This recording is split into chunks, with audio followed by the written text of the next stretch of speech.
Bienvenidos a la clase de cardiopatías congénitas cianóticas. Las cardiopatías congénitas son anormalidades en la estructura o función cardiocirculatoria que está presente desde el nacimiento y resultan de una alteración del desarrollo embriológico. La incidencia de cardiopatías congénitas es del 1% de los recién nacidos vivos. La cuarta parte se asocia a malformaciones extracardíacas y la tercera parte tienen un síndrome establecido. La etiología es multifactorial en la mayoría de los casos. El origen genético es infrecuente en menos del 15% de los casos. Las cardiopatías congénitas son muy diversas. La intención de esta charla es presentar las cardiopatías congénitas cianóticas más frecuentes. A las cardiopatías congénitas se las divide en acianóticas y cianóticas y luego según el flujo pulmonar tenemos acianóticas con flujo pulmonar normal, coartación de aorta, estenosis aórtica, estenosis pulmonar, con flujo pulmonar aumentado, CIB, CIA, PCA, canal atrioventricular. Y las cianóticas con flujo pulmonar disminuido, la más frecuente, FALOT, seguido de atresia pulmonar. Con flujo pulmonar aumentado, por ejemplo, transposición completa de grandes vasos. Se debe de pedir una radiografía de corazón y grandes vasos en posición de pie. Por tal motivo, el flujo debe distribuirse más hacia las bases y solo llegar hasta el tercio medio de ambos campos pulmonares. En cambio, en flujo pulmonar aumentado, el flujo llega hasta la periferia. Las cardiopatías congénitas cianóticas son las más frecuentes. En primer lugar, CIB, seguido de CIA y PCA. Y de las cianóticas, la más frecuente es FALOT, seguido de transposición de grandes vasos. Usualmente el diagnóstico se realiza en el periodo postnatal. Pueden ser asintomáticas o tener manifestaciones de insuficiencia cardíaca, cianosis, soplo cardíaco o arritmia cardíaca. En ocasiones el diagnóstico puede realizarse en el periodo prenatal.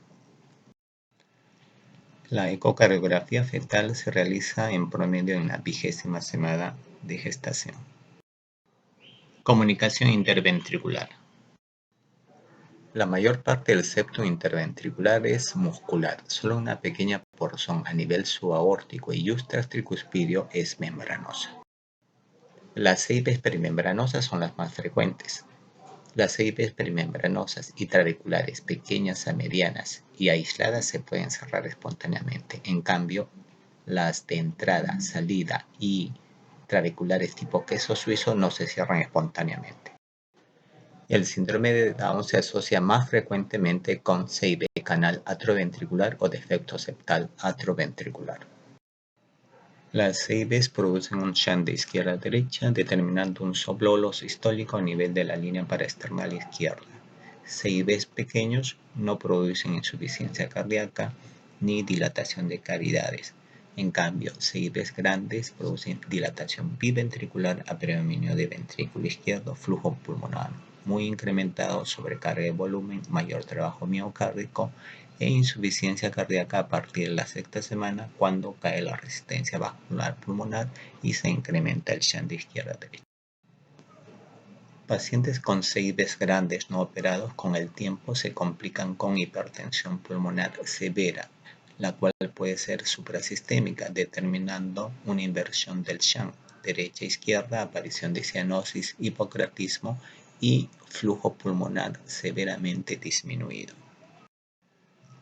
A este estadio se le conoce con el nombre de enfermedad vascular pulmonar oclusiva o síndrome de Eisenmenger, en el cual aparece cianosis, hipocratismo, desaparece el soplo sistólico y se oculta un segundo ruido pulmonar reforzado, signo de hipertensión pulmonar.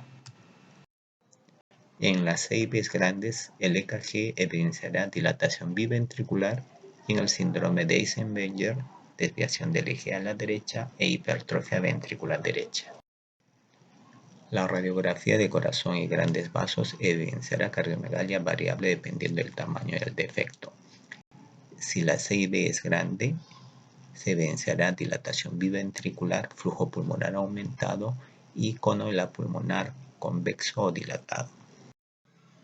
En caso de síndrome de Eisenmenger, La radiografía de corazón y grandes vasos evidenciará dilatación severa del tronco y ramas pulmonares, flujo pulmonar severamente disminuido, ausencia de cardiomegalia y configuración de ventrículo derecho.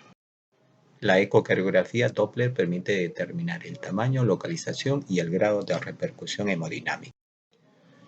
Tratamiento médico. Manejo de insuficiencia cardíaca usualmente con inhibidores ECA tipo captopril y diuréticos furosemida.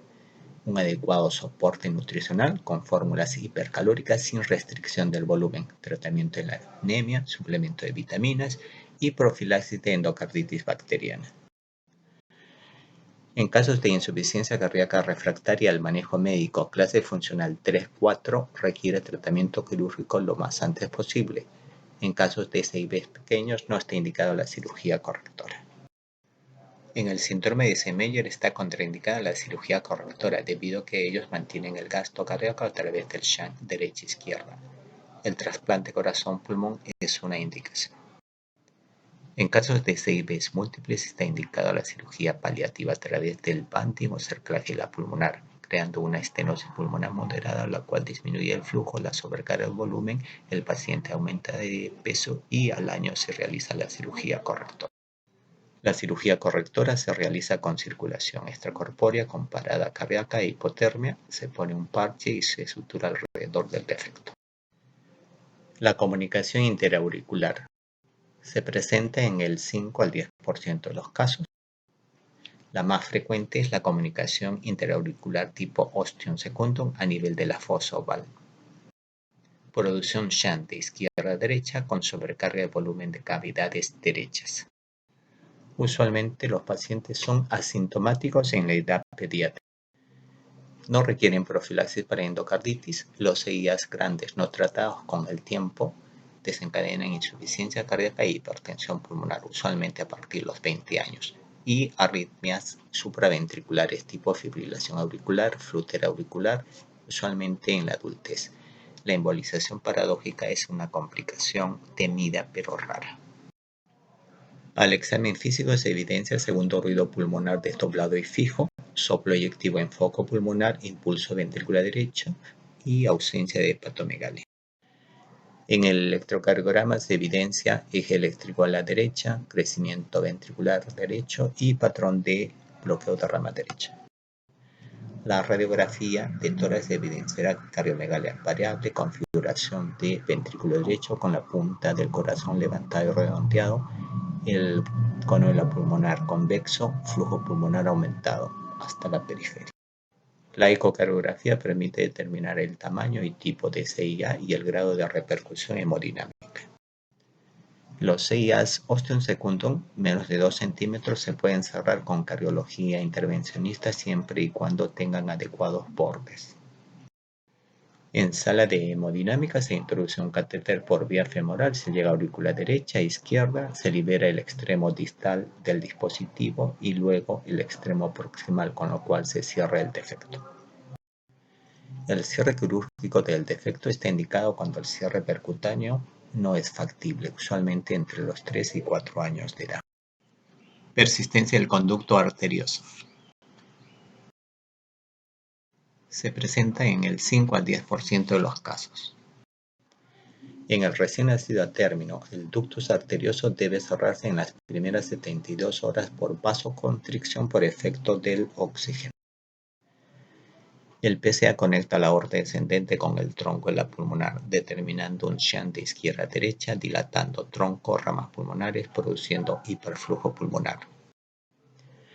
Sobrecarga de cavidades izquierdas e insuficiencia cardíaca, usualmente cuando cae la resistencia vascular pulmonar, neumonías a repetición, sin tratamiento, hipertensión pulmonar e Semeyer. PCAs pequeños son asintomáticos. Al examen físico se evidencia un soplo continuo y maquinaria vapor de agua en foco pulmonar, impulso ventricular izquierdo, pulsos amplios Zeller, segundo ruido pulmonar enmascarado. La ecocardiografía permite confirmar el diagnóstico, determinar el tamaño y el grado de repercusión hemodinámica, la presencia o no de hipertensión pulmonar. En la radiografía se evidenciaría cardiomegalia a expensas de cavidades izquierdas con el pulmón dilatado o convexo y flujo pulmonar aumentado. Los PCA de los recién nacidos a términos no se cierran espontáneamente. En cambio, los PCA de los recién nacidos prematuros asintomáticos usualmente se cierran en forma espontánea y no necesitan tratamiento médico ni quirúrgico. En caso de insuficiencia cardíaca se empleará el uso de furosemida y captopril, un soporte nutricional adecuado, profilaxis para endocarditis infecciosa.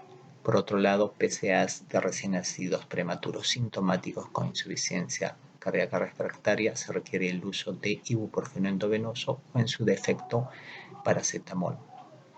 De ser inefectivo se empleará el cierre quirúrgico. Todo PCA, aunque sea sintomático, debe cerrarse a partir de los 6 meses de vida. Si el paciente presenta un PCA grande e insuficiencia cardíaca, se procederá al cierre quirúrgico del defecto. Coartación de aorta. Tenemos dos tipos de coartación neonatal o preductal y coartación postductal o tipo adulto. La coartación neonatal se caracteriza por presentar un cuadro de insuficiencia cardíaca severa refractaria a partir de la primera semana de vida. Son ductus dependientes. A través del ductus shantea de derecha a izquierda da cianosis diferencial en el hemicuerpo inferior. Se asocia frecuentemente a hipoplasia del callado de la aorta, da disfunción sistólica severa del ventrículo izquierdo. Usualmente hay pulsos disminuidos o pueden estar presentes en miembros inferiores. Es una emergencia médica quirúrgica. Finalmente, coartación de aorta tipo adulto o postductal. Son usualmente asintomáticos. Presentan hipertensión arterial en miembros superiores, ausencia o disminución de pulso en miembros inferiores. Pueden presentar soplos continuos en el tórax asociados con laterales. Algunos pacientes presentan cefalea, epistaxis, claudicación intermitente. Pueden debutar con accidentes cerebrovasculares tipo hemorrágicos. Requieren tratamiento médico a base de antihipertensivos y cirugía.